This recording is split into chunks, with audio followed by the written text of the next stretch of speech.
Immer doch. Wofür, wogegen, wozu? Für alles und für nichts. Die Partei. Check it out. Weil ich bin eine Gangster-Rapperin oder ich möchte Gangster-Rapperin werden und deswegen heißt der, ich schaue so aus und deswegen heißt der Text, ich bin so hart.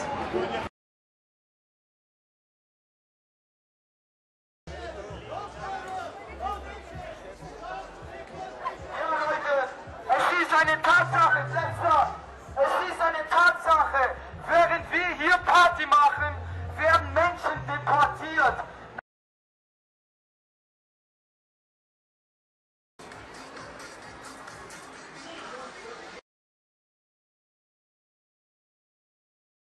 Willkommen zu unserer heutigen Demo, und zwar würde ich euch gerne ein bisschen herumführen.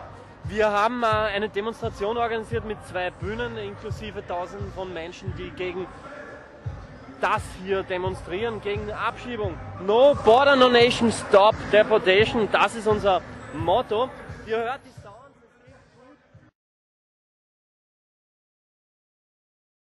gut. Wie stehen Sie generell zu Demonstrationen, wo junge Leute nicht nur Kunst machen, sondern für ihre Rechte auf die Straße gehen?